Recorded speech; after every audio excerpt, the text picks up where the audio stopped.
mult soare și mii de jucării pentru copii. În lumea cu povești și flori veți întâlni numai copii. Și o lume a inocenței, păstrați-o orice-ar fi pentru copii. Ieri am fost și noi copii, dar timpul ne-a schimbat. În viață am pornit și vise am împlinit așa cum ne-am dorit. Gânduri bune câte am strâns și tot ce-am învățat. Copiilor să dăm iubirea ce-o putem, ce-i bun să le arătăm.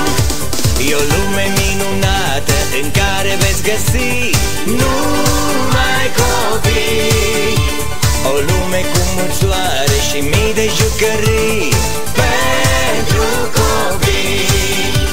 În lumea cu povești și flori veți întâlni numai copii. Și o lume a inocenței, păstrați-o orice-ar fi pentru copii. Ieri am fost și noi copii, dar timpul ne-a schimbat. În viață am pornit și vise am împlinit așa cum ne-am dorit. Gânduri bune câte am strâns și tot ce-am învățat. Copiilor să dăm iubirea ce-o putem, ce-i bun să le arătăm. Ce zâmbet poate fi mai sincer, mai curat? Ce ochi știu a vorbi atât de adevărat? E o lume minunată în care veți găsi numai copii. O lume cu mult soare și mii de jucării pentru copii.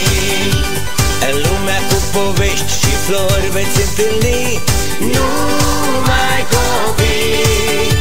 Și o lume a inocenței, păstrați-o orice-ar fi pentru copii.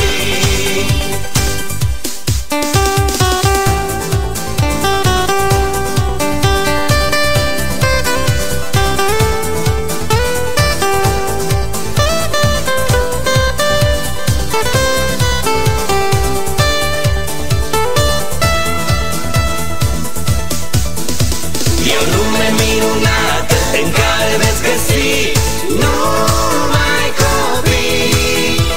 O lume cu mult soare și mii de jucării pentru copii. În lumea cu povești și flori veți întâlni